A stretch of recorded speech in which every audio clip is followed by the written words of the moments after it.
pelejando por Jesus, ser valente, nunca rejeitando a cruz, firme sempre no amor, com indome do valor, cheio do Consolador, ser valente. O Evangelho a proclamar, ser valente.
Graças a Deus, já foi louvado 3 hinos maravilhosos. Agora eu convido a amada igreja para abrirem suas Bíblias no livro de Santiago, capítulo 1, a partir do versículo 19 até o versículo de número 27.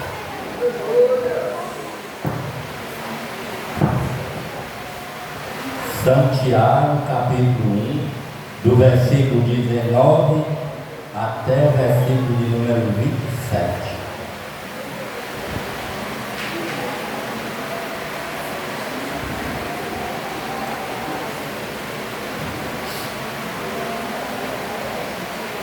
Todos acharam? Amém?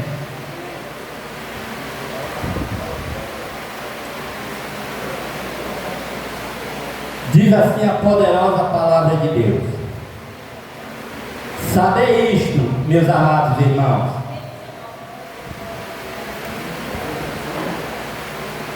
sabei isto, meus amados irmãos, mas todo homem seja pronto para ouvir, tardio para falar, tardio para se irar, porque a ira do homem não opera a justiça de Deus. Pelo que, rejeitando toda a imundícia e acúmulo de malícia, recebei com mansidão a palavra em vós enxertada, a qual pode salvar a vossa alma. E sede cumpridores da palavra, e não somente ouvintes, enganando-vos com falsos discursos. Porque se alguém é ouvinte da palavra e não cumpridor, é semelhante ao varão que contempla ao espelho o seu rosto natural, porque se contempla a si mesmo, e foi-se e logo se esqueceu de como era. Aquele, porém, que atenta bem para a lei perfeita da liberdade, e nisso persevera, não sendo ouvinte esquecido, mas fazedor da obra, este tal será bem-aventurado no seu feito. Se alguém entre vós cuida ser religioso e não refreia a sua língua, antes engana o seu coração, a religião desse é vã. A religião pura e imaculada para com Deus o Pai é esta: visitar os órfãos e as viúvas nas suas tribulações e guardar-se da corrupção do mundo. Graças a Deus. Palavra muito maravilhosa.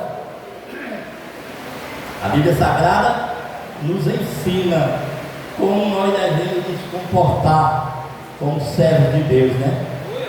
Essa palavra aqui desse último versículo, que a religião pura e imaculada para com Deus o Pai é esta: visitar os órfãos e as viúvas nas suas tribulações e guardar-se da corrupção do mundo. Coisa maravilhosa.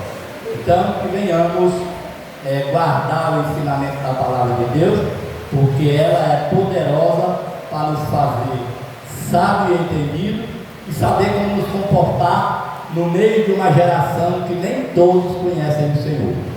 Já quero passar o microfone para o nosso amado, que vai trazer a poderosa doutrina nesta noite.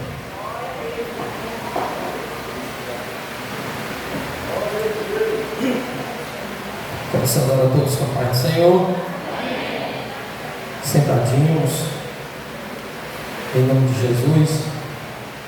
Abra aí a sua Bíblia em 1 Samuel, capítulo de número 13. Irmãos, estava em casa hoje conversando com Deus, ajudando a minha esposa, pois a mesma não está presente. extraiu um dente. Também está com ela a diaconisa Bebeta, minha sogra. E por esse motivo ela não está presente, nem a minha sogra e a diaconisa Bebeta. Mas estive orando ao Senhor e pedi para Deus falar comigo para trabalhar em cima da necessidade da igreja. E nós vamos dar uma pequena pausa em Provérbios e vamos seguir aqui a orientação de Deus, porque eu creio que retornaremos com Provérbios, mas preciso entender que Deus está nos direcionando para outros assuntos que é de suma importância também. Essa compreensão de todos, acredito que todos que aqui estão são espirituais e compreenderá de fato o porquê dessa direção que Deus está nos dando. Mas lembrando, logo logo voltaremos e retornaremos com as doutrinas em Provérbios. Então abra sua Bíblia em 1 Samuel, capítulo 13, verso 13 e 14. Vamos lá?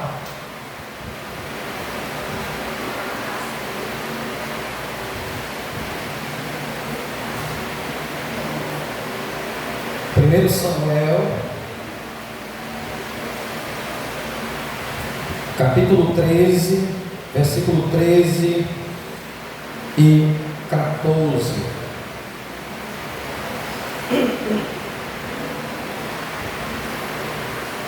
Leiamos verso 13 e verso 14 de 1 Samuel 13.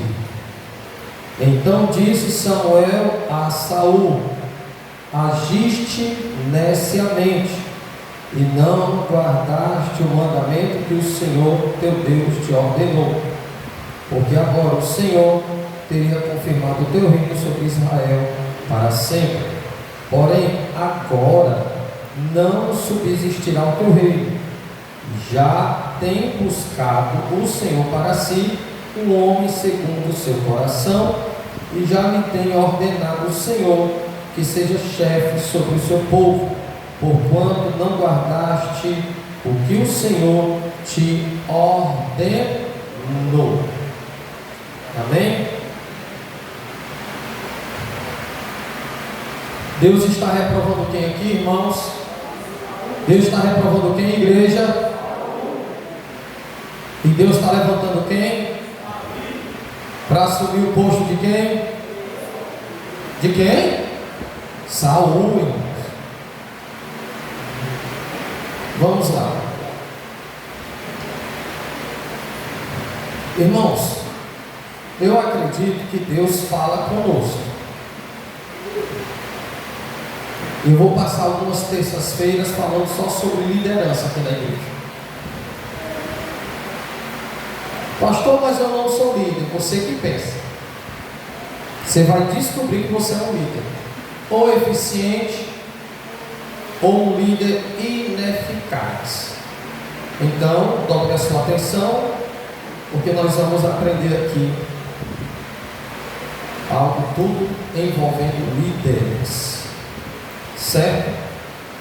Haja visto que algumas pessoas têm a mentalidade de que liderança é apenas o corpo eclesiástico, ou seja, pastor Henrique, pastor Sarai, presbítero Antônio Moraes, evangelista Valdemir, obreiros e diáconos.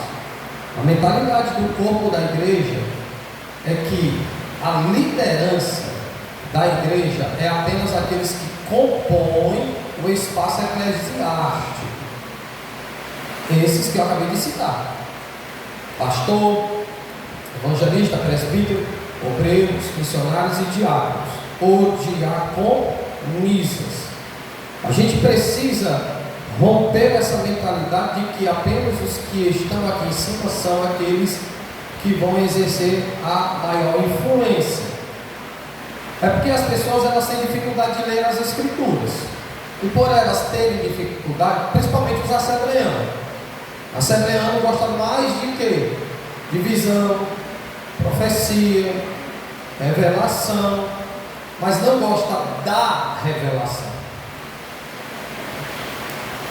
Quando o cristão começa começa a ler as Escrituras, ele vai saber que Timóteo e Tito foram pastores jovens que pastorearam a igreja.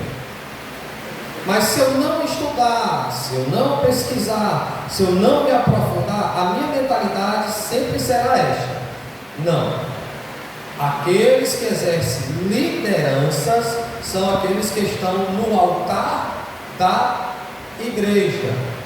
Eu já citei aqui algum texto relacionado a Neemias. Quando Neemias sabe que seus irmãos estão presos, levados para a Babilônia, ele entra ali na cidade e vê os muros caídos e as portas fendidas, queimadas. Se você ler o livro de Neemias todinho, você vai encontrar Neemias convocando chefes de famílias. Pode ler. Chefes, autoridades da família ou de família. Ele não está simplesmente chamando sacerdotes, levitas, escribas, arautos, não.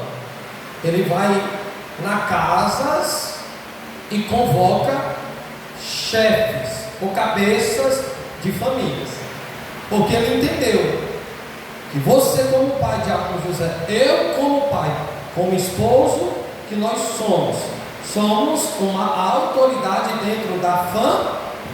Exercemos uma influência primeiramente aonde? Na família. Caso contrário, ele não teria feito isso. Ele teria apelado para quem?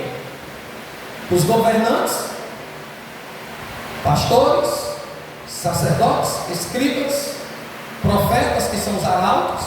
Mas ele também deu a entender que todo aquele que exerce uma influência positiva na família é um líder.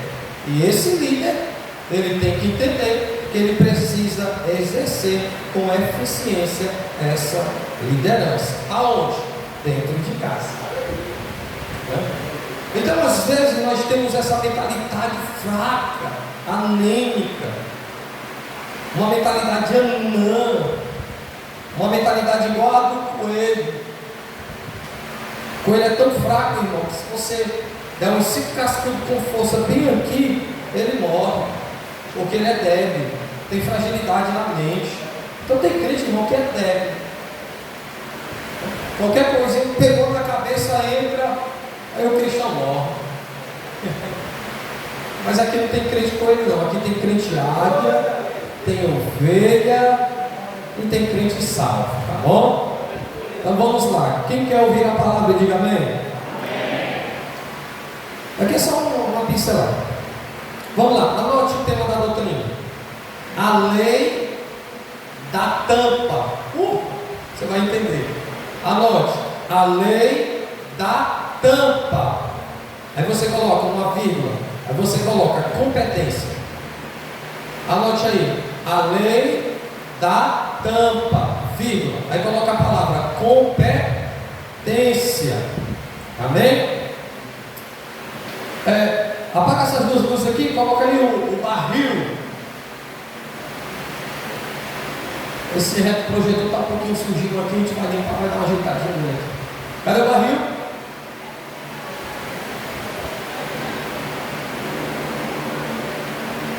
Eu vou mostrar para vocês um barril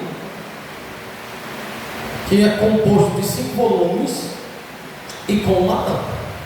Eu vou usar essa figura para vocês entenderem melhor o assunto que nós iremos tratar aqui nesta noite. E o barril não chega.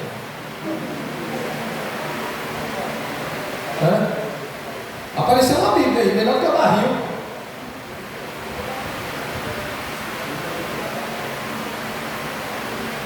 Anotou aí?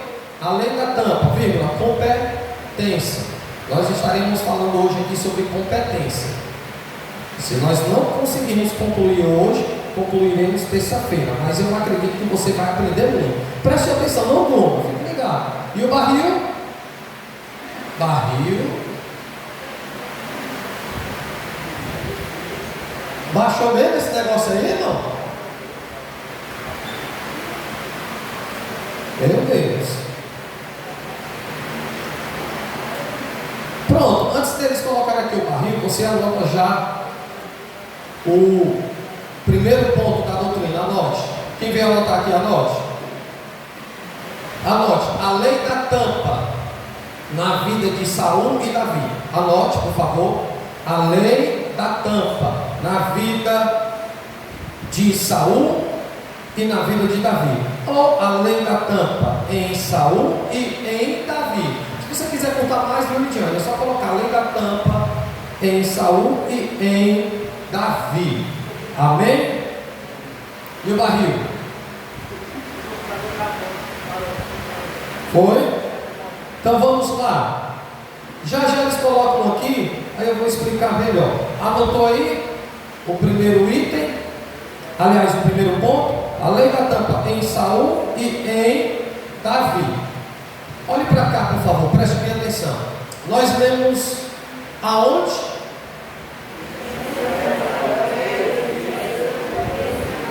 Pronto. 1 Samuel 13, versículo 13 e 14.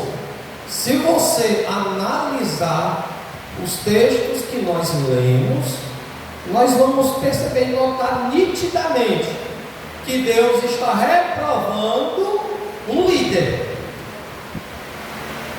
e sua liderança.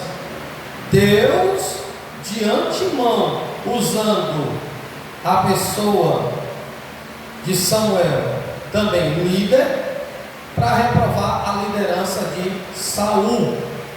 As palavras que nós vamos encontrar no texto é a seguinte: agiste de forma nécia, ou agiste neciamente, ou seja, agiste como um estúpido, um imbecil, um louco.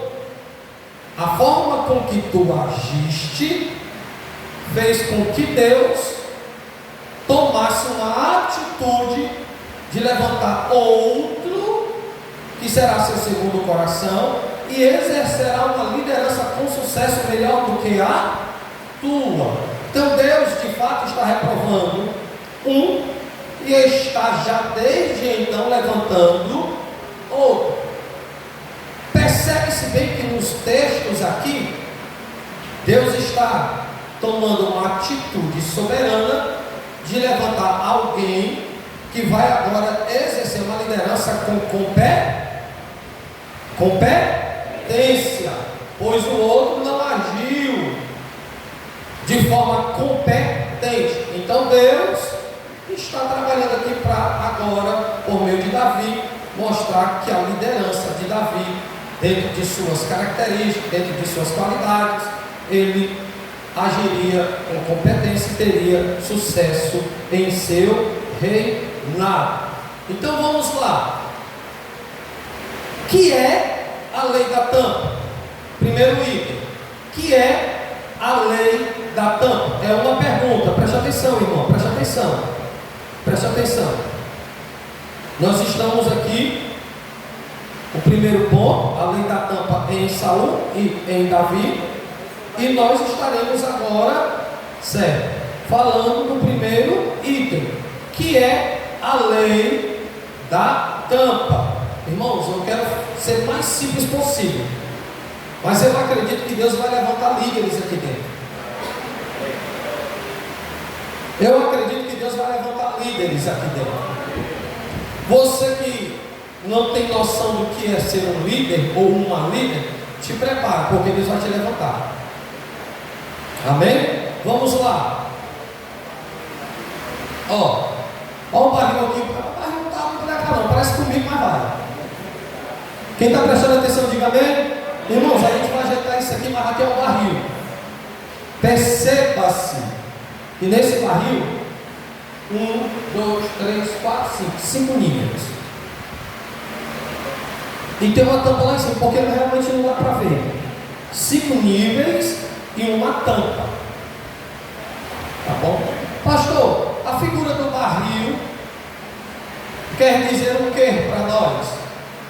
É que o barril representará o nível de cada um em relação à sua liderança. O barril é uma forma de representar todo líder que tem sua influência na liderança, ou aquele que exerce sua liderança. Vamos dizer que o nível 1,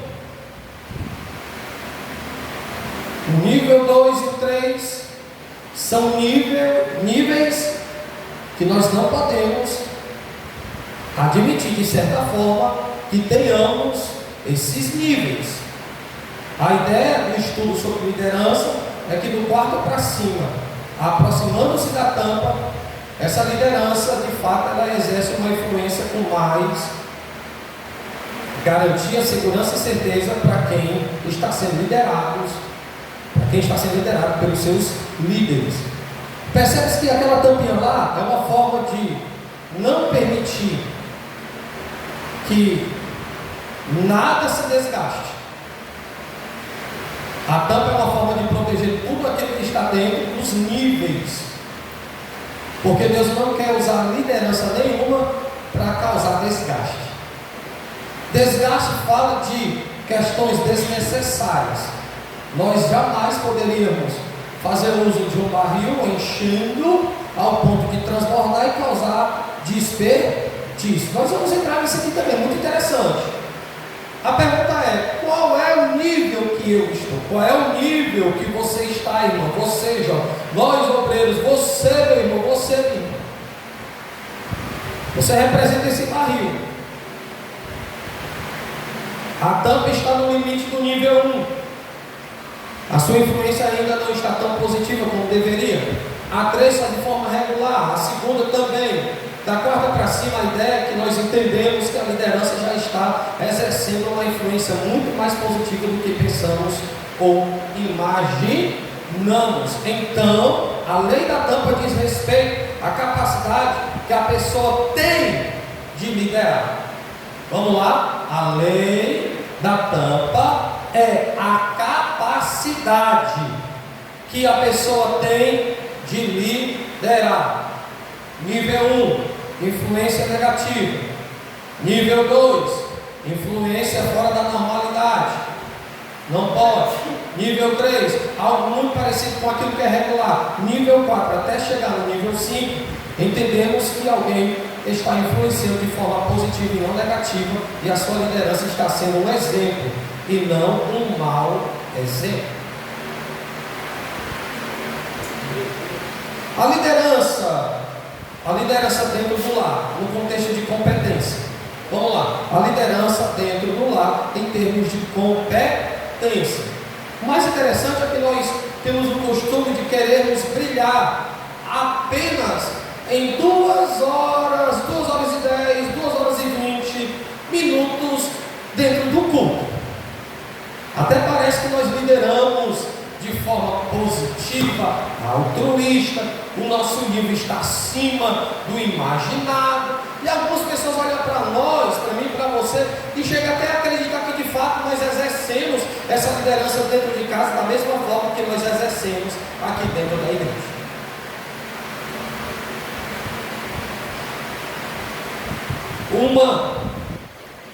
Uma coisa muito importante que eu vou falar aqui agora.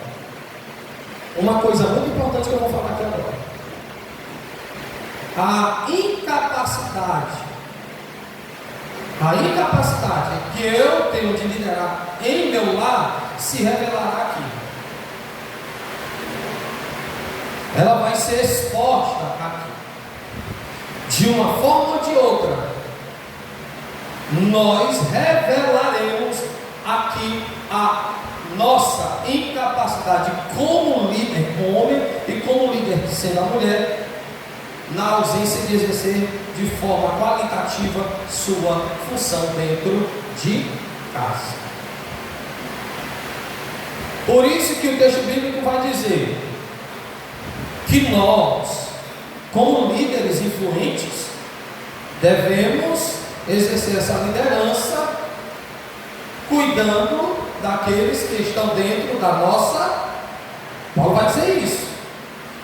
Caso não fazendo assim, estaremos agindo com incompetência não estaremos sendo eficazes no nosso exercício de liderança, e Paulo vai dizer que nós somos piores do que os pecadores, do que os ímpios que estão lá fora. E o mais interessante é que Paulo, ele não está alisando nenhum obreiro ali, nenhum homem de Deus. Ele está de fato relatando um assunto que é muito importante para os nossos dias atuais.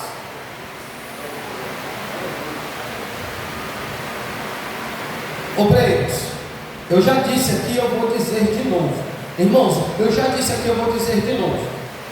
Seja nós aqui em cima e seja vocês aí embaixo. Não olhe só para cá não, e não fuja da realidade que Deus está te chamando para você viver como líder, olhando para cá e apenas fazendo as críticas que você deseja fazer. Mas eu vou dizer uma verdade aqui. Quando um homem, seja ele obreiro ou não, mas é de Deus, tem uma liderança. Quando o homem tem uma esposa que não é espiritual, tudo cai sobre ele. Rapaz, só um exemplo. O diácono André é uma bênção, mas a esposa dele, misericórdia.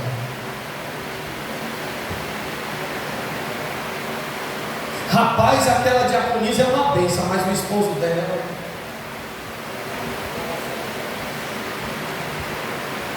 Silêncio, né? Diga assim, fala, Deus. Jovens que pretendem liderar com competência, tipo,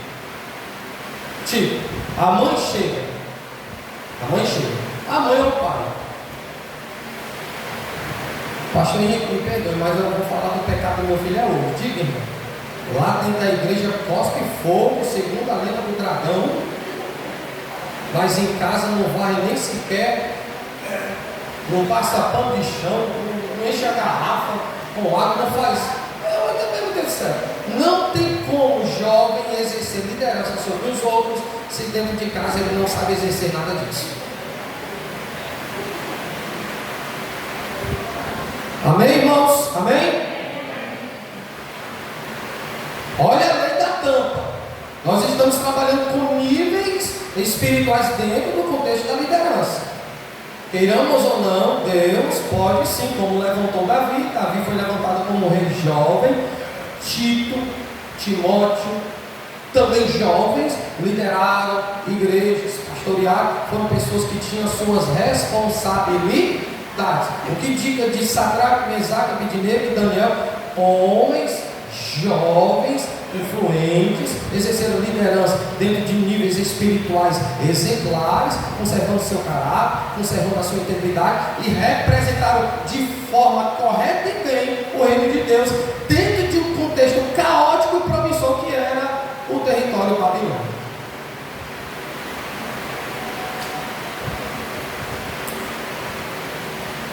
Pergunte a alguém que está ao seu lado: qual é o seu nível?